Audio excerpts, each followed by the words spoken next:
Shalom, kita masuk episode Abam yang ke-517 ya. Dari anak laki-laki usia 14 tahun pelajar. Salam Om Erastus, saya punya kecanduan pornografi dan masturbasi. Saya sudah mencoba berhenti tapi selalu gagal dan melakukan hal itu lagi. Tetapi saya tidak akan menyerah sampai saya mati. Saya akan terus mendengarkan khotbah Pak Eras dan sampai saya bisa berubah. Ada kalanya saya menangis sejadi-jadinya karena perasaan bersalah dan ingin bertobat. Oh ya, kalau tidak keberatan Om Eras, saya ingin dikonseling agar saya merasa lebih tenang dan bisa terbuka. Cita-cita saya mau semeja sama Pak Eras kalau di LP3. Terima kasih Om Eras untuk semuanya. I love you so much Om Eras. 14 tahun itu kelas berapa ya? 3 SMP ya, belum SMA. Yang pertama saya salut. Kamu sangat berbakat menjadi hamba Tuhan. Kamu pasti bisa melewati keadaan sulit ini karena saya pernah mengalami hal yang sama. Dan saya bisa melewatinya. Yang pertama, kamu jangan memiliki waktu kosong yang membuat kamu berpikir yang tidak-tidak. Kamu harus petakan hari hidupmu. Jadi jam segini sekolah, jam segini mengerjakan PR, jam sekian berdoa, jam sekian mendengarkan khotbah, jam sekian membantu mama. Coba kamu buat peta, schedule hari itu. Ya. Yang kedua ya, dalam memetakan harimu, kamu harus punya jam doa dan mendengarkan firman. Oke. Yang kedua, ingat jangan bergaul dengan orang yang tidak takut akan Tuhan yang bisa merusak. Ya, pergaulan buruk itu bisa merubah atau merusak kebiasaan yang baik. Atau bisa membangun kebiasaan yang jahat dari pergaulan yang salah. Itu dalam pergaulan. Yang ketiga, kamu harus menghindari semua tontonan yang bisa mengarahkan kamu kepada rangsang seks atau rangsang libido. Mungkin film tertentu bukan film porno, tapi ada adegan-adegan yang membuat kamu akan terpancing, ya, yang akan memancing libido, gairah seks. Jadi kamu harus menghindarinya. Walaupun itu film bukan film porno, tapi kalau ada unsur-unsur itu kamu harus menghindarinya. Ya. Lalu setiap kali kamu berbuat salah harus minta ampun. Jangan nunggu beberapa waktu. Seketika itu minta ampun. Perbaharui komitmen atau diupdate atau dibaharui janjimu, tekadmu. Aku mau hidup suci. Ini akan terus membuat kamu bisa melewati hal tersebut. Lalu yang terakhir, makanan bisa mempengaruhi. Ya, pernah saya dengar, saya bukan dokter tapi logis juga. Orang yang banyak makan daging, libidonya akan lebih kuat daripada orang yang makan sayur. Oke. Nanti soal konseling nanti pasti kamu akan dibantu konseling ya, pasti kamu akan dibantu. Konselornya juga harus laki-laki.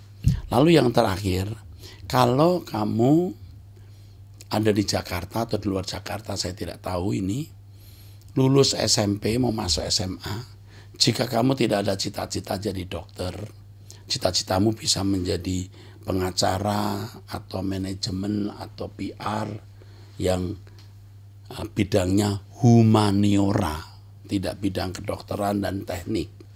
Kamu bisa masuk sekolah tinggi teologi, maksud saya masuk sekolah menengah teologi Kristen, SMTK, yang kami bangun tahun ini, tahun 2023, pendaftaran mulai bulan April.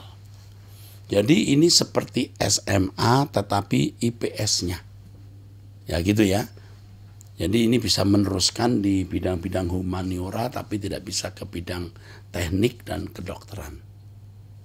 Ya, kalau nggak salah akunting masih bisa, ya, kalau tidak salah. Jadi sekolah menengah teologi Kristen ini seperti sekolah seperti SMA tapi jurusan IPS dan di situ juga ditekankan pendidikan agama.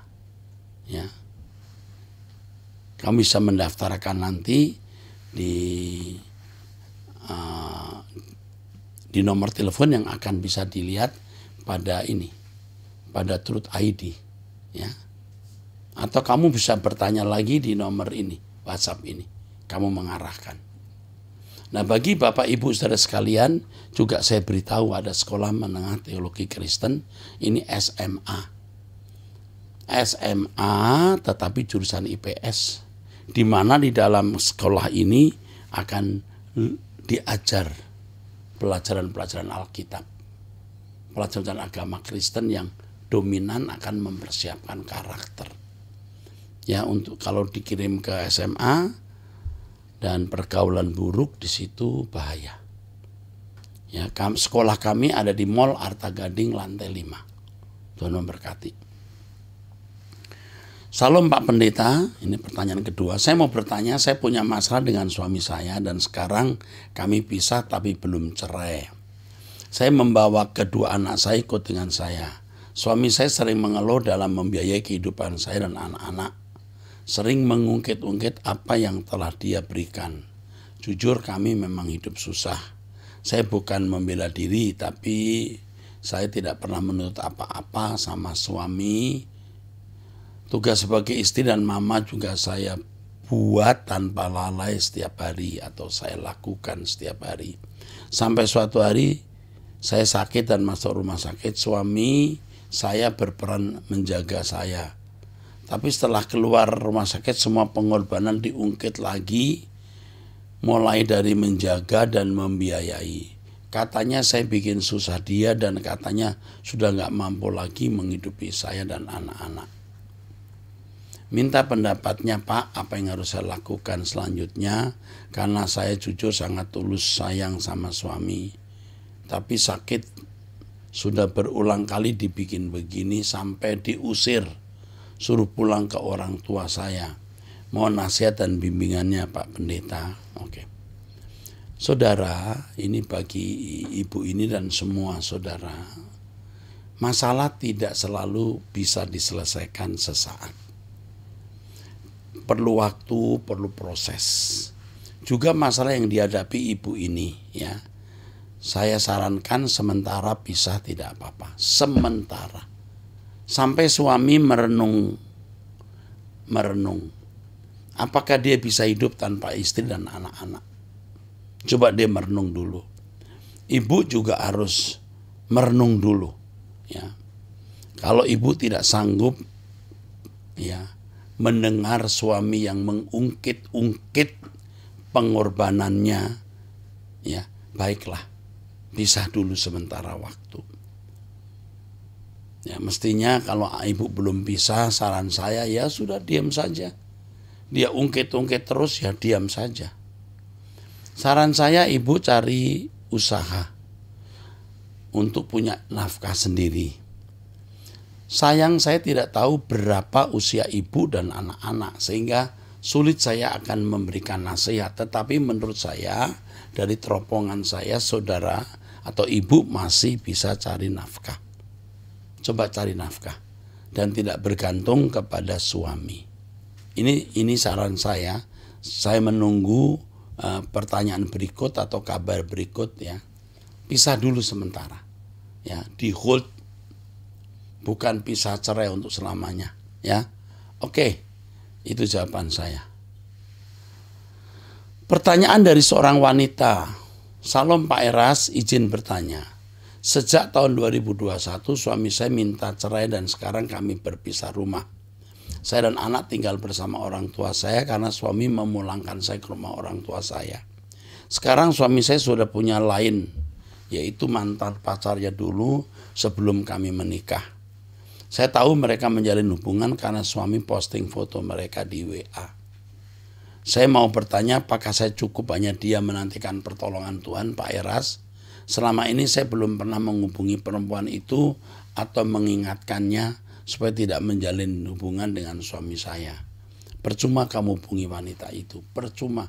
Dari pengalaman yang saya miliki, seorang istri yang menghubungi wanita selingkuhan suami tidak berakhir baik. Bisa menghubungi suami dan memberitahu. Bisa menghubungi suami dan memberitahu, Pak, ayo kita kembali kepada Tuhan, ya. Atau memakai jasa hamba Tuhan atau siapa yang dia percayai. Tapi setelah itu diam saja. Jangan maksa. Sebab kalau orang sudah gelap mata seperti suamimu, mau dinasihati apa juga percuma. Nah, kalau tadi saya katakan wanita, seorang ibu yang menelpon selingkuhan suami, saya belum pernah mendengar akan berakhir baik atau kecil kemungkinan. Walaupun kecil kemungkinan kalau Tuhan gerakkan Anda, digerakkan Tuhan menghubungi wanita itu, tidak apa-apa hubungi.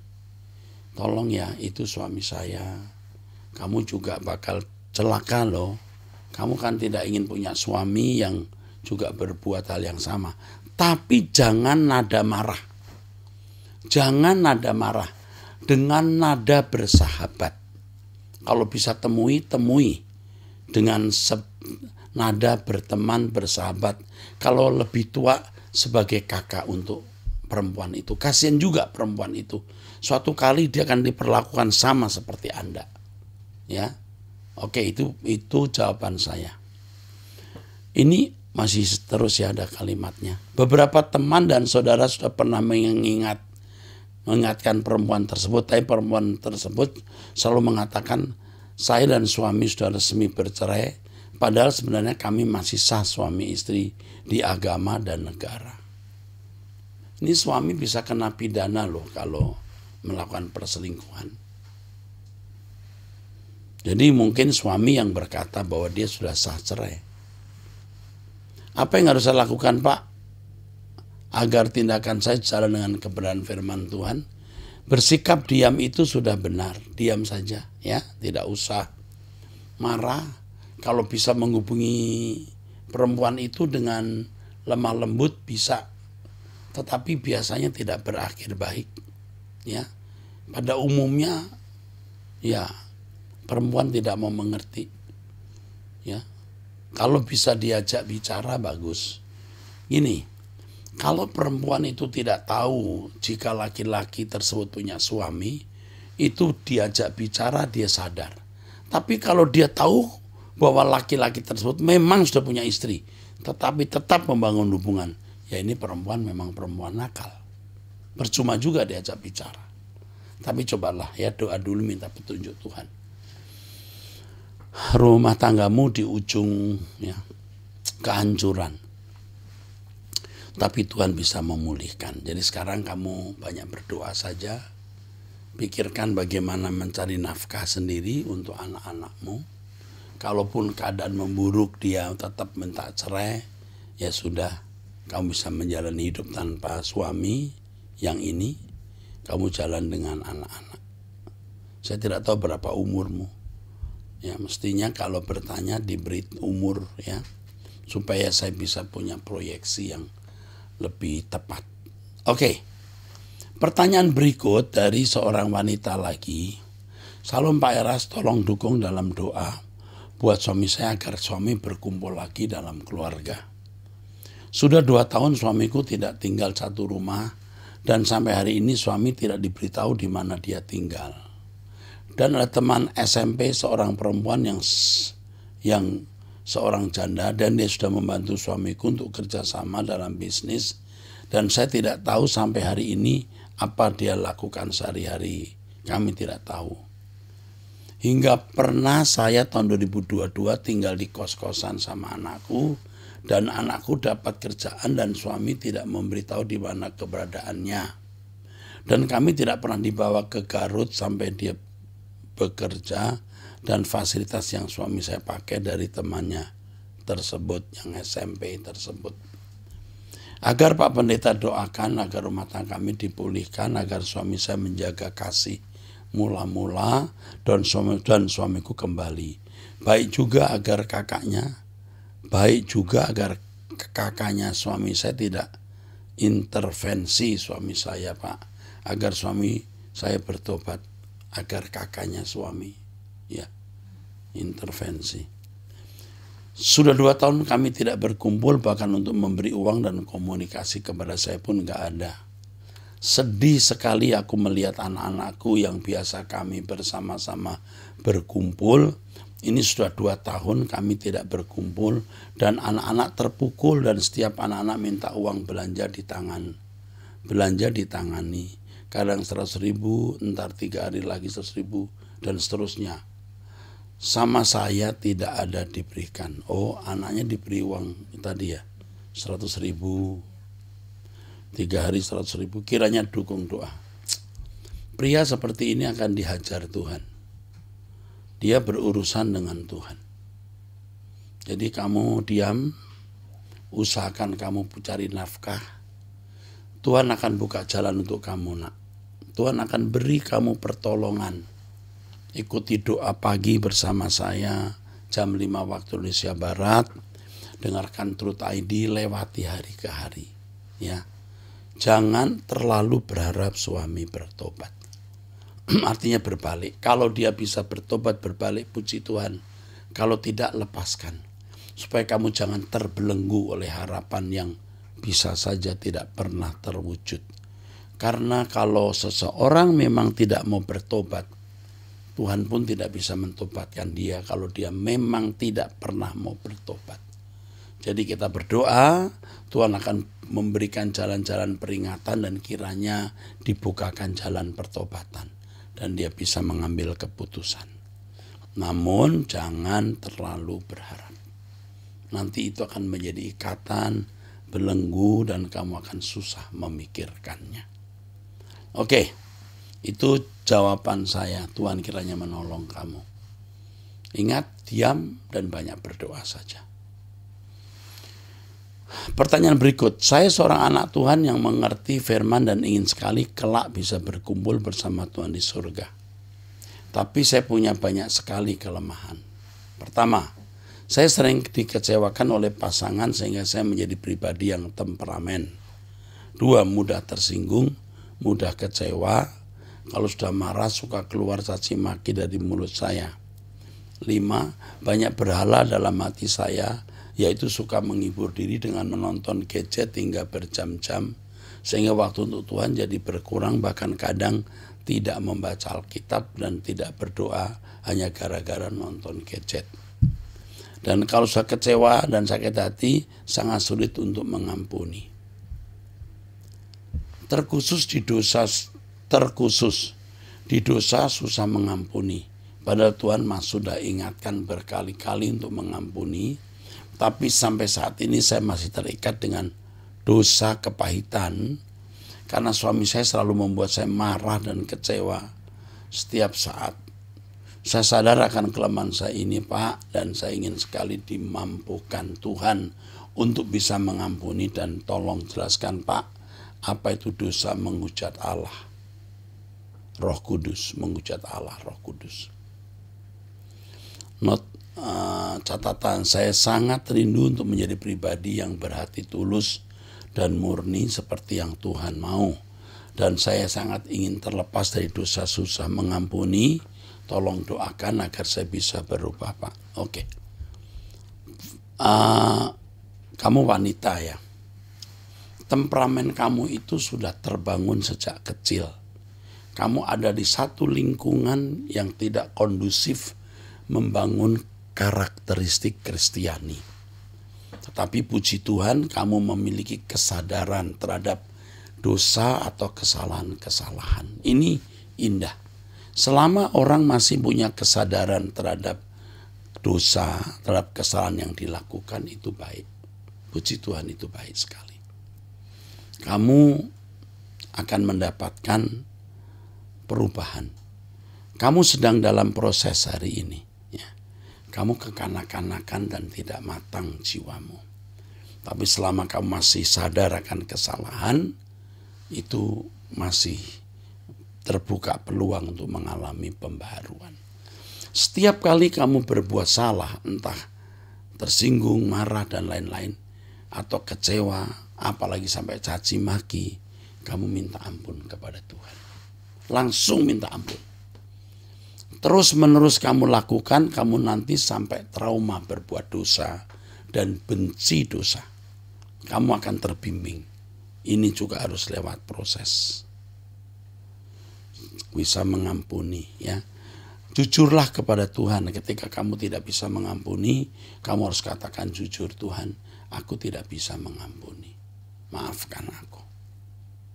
Tapi aku tahu aku harus mengampuni. Aku mau belajar mengampuni. Tolonglah aku. Kalau kamu kecewa, katakan aku kecewa, Tuhan. Aku tersinggung. Kemukakan keadaan yang sebenarnya dan minta ampun. Nah, mengenai gadget ini masalah. Buat saya prinsip. Ini akan membuat kamu betul-betul menjadi rusak. Jadi kalau kamu terikat gadget ini, kamu akan terusak. Kamu tidak bertumbuh. Karaktermu tidak bertumbuh. Kamu masih berkeadaan mudah kecewa, tidak bisa mengampuni, dan lain-lain. Bagaimana menyelesaikan masalah ini? Yang pertama, dari dirimu sendiri kamu harus berkata tidak. Setiap kali kamu tertarik pada gadget, kamu harus lawan dirimu. Buat dialog dengan dirimu dan lawan. Yang berikut untuk mengalahkan kebiasaan itu, petakan waktumu. Jam sekian bikin apa, jam sekian bikin apa, jam sekian bikin apa. Sekali-kali lihat gadget 1-2 menit bisa tidak masalah jika memang harus dilihat. Tapi kalau sampai 1-2 jam, wah itu sudah sakit. Jadi kalau kamu memetakan waktumu, kamu buat schedule, roster, kamu akan bisa menghindarkan diri. Nah, supaya kamu memiliki hati yang haus akan Allah, kembangkan lewat doa pribadi dan lewat doa bersama. Lewat doa bersama dengan kami jam 5 pagi waktu Indonesia Barat setiap hari, dan miliki jam doa pribadi. Saya kira itu nasihat saya. Amin. Berikut. Dari wanita lagi. Salam Pak Era, saya ingin bertanya. Saat ini saya dekat dengan seorang laki-laki. Dari segi karakter dia sangat baik dan sangat humble. Mengajak untuk hubungan lebih serius. Tetapi satu hal yang dia terbuka saat confess, dia punya hutang 200 juta. Yang menurut saya cukup besar. Hutang itu dipakai untuk keperluan keluarga. Adik yang kebetulan ikut pendidikan. Hutang itu ditanggung oleh dia dan baru akan selesai 15 tahun. Bagaimana baiknya saya merespon, Pak? Yang pertama, saya tidak yakin dia betul-betul baik jika kamu tidak mendapat tuntunan Roh Kudus. Cinta sering membutakan, ya. Kau berkata dari si karakter dia baik dan sangat humble. Ya. Itu apa ukurannya? Kamu harus minta pimpinan Roh Kudus untuk tidak salah menilai. Tetapi dengan 200 juta hutang yang dia pikul demi pendidikan adiknya, ini memberikan isyarat yang baik buat saya. Ini isyarat yang baik. Seorang yang mau memikul tanggungan demi masa depan adiknya. Dan kamu tidak boleh melihat ini sebagai sesuatu yang negatif. Ini sebagai sesuatu yang positif. Kalau kamu pandang ini sebagai sesuatu yang negatif, kamunya yang tidak memiliki beban terhadap orang lain. Kamunya yang pelit dan perhitungan. Kalau seandainya kamu menikah dengan dia, kamu ikut memikul hutang dia yang 200 juta itu juga satu keindahan. Kamu melakukan itu untuk Tuhan. Jadi melihat hutang yang ditanggung oleh dia, yang akan baru selesai 15 tahun ke depan, jangan kamu pandang kecelakaan. Tuhan bisa buka jalan dan menolong dengan cara ajaib. Itu bukan uang besar. Tadi kamu tulis itu uang besar, bukan uang besar. Oke, itu jawaban saya. Dan kamu akan bisa mendengar suara Roh Kudus lebih dari apa yang saya kemukakan ini. Amin. Oke, dari seorang pria usia 22 tahun, mahasiswa. Salam Pak. Sebelumnya terima kasih sudah menjawab pertanyaan saya yang dulu. Saya mau bertanya Pak, beberapa waktu lalu saya pergi ke salah satu gereja besar di Surabaya, dan saat penyembahan worship leader berkata, mari yang bisa berbahasa roh, mari berbahasa roh untuk meningkatkan iman kita. Seketika saya berpikir apakah benar yang diucapkan WL tersebut. Sebab bagi orang yang belum dikaruniai berbahasa roh seperti saya, apakah tidak bisa meningkatkan iman? Dan apakah memang dengan berbahasa roh dapat meningkatkan iman? Yang bisa berbahasa roh, mari berbahasa roh. Itu tidak salah, ucapan itu. Tapi untuk meningkatkan iman, itu salah. Meningkatkan iman itu dari firman Tuhan dan perjalanan hidup setiap hari. Bahasa roh untuk menguatkan pribadi masing-masing. Bukan meningkatkan iman, bisa menguatkan, bisa meneguhkan hati masing-masing. Itu firman Tuhan mengatakan begitu. Membangun dirinya. Ya. Tetapi apakah total tidak ada hubungannya dengan iman? Ada. Untuk orang-orang tertentu bisa meningkatkan iman, bisa. Dia dalam kondisi kecewa, dalam kondisi lemah, dalam kondisi bingung. Itu bisa bahasa roh itu memberikan penguatan pada diri orang tersebut. Nah, tetapi pada prinsipnya iman datang dari pendengaran oleh firman Kristus. Dan lewat perjalanan atau perjuangan hidup setiap hari, orang bertumbuh di dalam iman. Nah, kepada yang bertanya, kepada kamu, saya harus mengatakan, ya, jangan kamu ambil hati sampai kamu jadi marah. Dan kamu yang tidak berbahasa roh, jangan merasa kecil hati, karena karunia itu bukan hanya berbahasa roh, ada beberapa karunia lain. Anda tidak punya karunia bahasa roh, Anda punya karunia yang lain. Ya. Tapi kalau meminta karunia bahasa roh, mintalah kepada Tuhan. Kata firman Tuhan, Tuhan akan memberikan karunia itu. Puji Tuhan. Jadi bahasa roh itu bukan sesuatu yang mutlak harus dimiliki seseorang. Tetapi bisa diminta. Karena orang yang berbahasa roh meneguhkan, menguatkan dirinya. Baik, ini episode 517. Kita akan bertemu di episode yang akan datang. Tuhan memberkati.